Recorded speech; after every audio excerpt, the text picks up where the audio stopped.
Greetings from the good people of the Red Roof Church.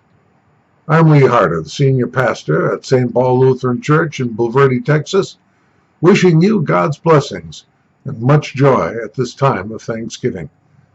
We invite you to join us every Sunday for worship at 8:30 a.m. or at 10:45 a.m. as we celebrate Christ in our lives. With the celebration of Thanksgiving soon upon us, I would offer a special invitation to come worship with us on Wednesday evening, November 27th at 7 o'clock p.m., as we give thanks to our Creator for all He has done for us.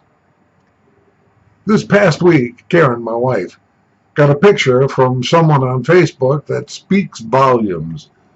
She ended up sharing it with her Facebook friends, and I'm sharing it with you.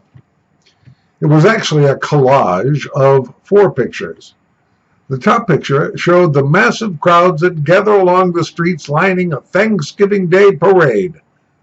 The city in question doesn't really matter because the amount of humanity seeking to catch a glimpse of the floats and marching bands is pretty much the same wherever you go. It is mass humanity. The second picture is a shot of the huge crowds pushing at the doors of some store, doesn't really matter which one, ready to stampede for the Black Friday specials on sale. Now, correct me if I'm wrong, but I thought if the crowds will be as big the day after Thanksgiving this year, since Black Friday seemed to have started last weekend. Probably since people can't pass up the big screen TV or the new game system on sale, even if they've got several already, they'll be out in force. The third picture was of a stadium packed to overwhelming at a Saturday sporting event, probably football.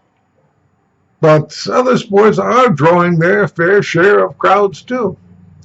People packed so closely together that one could faint and never fall to the ground due to the closeness of those standing nearby.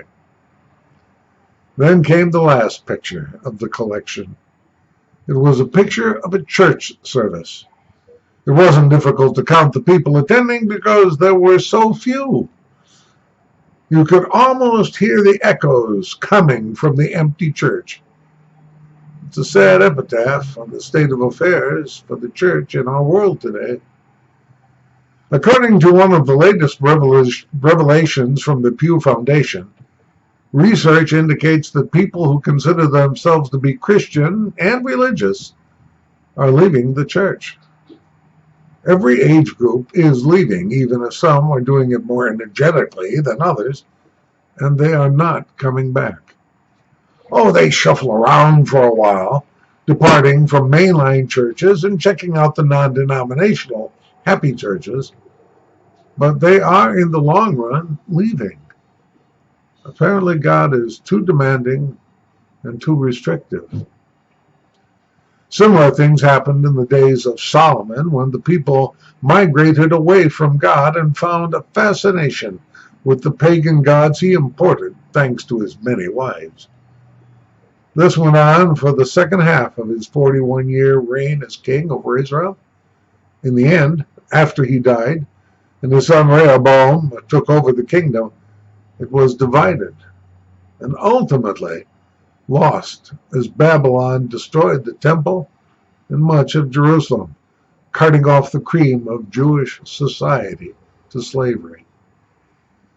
Judging by the diminishing church involvement today, and the rise in pursuing the pantheon of modern-day deities we seem infatuated with, we may find ourselves facing the same kind of challenges.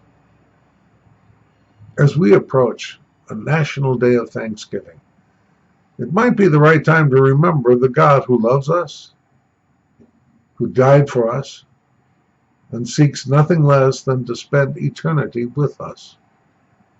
We have much to be thankful for, even in our modern world with which God has blessed us. I hope you'll find a church that offers a Thanksgiving service and in worshipful praise give thanks to the author of our lives. And those are my thoughts.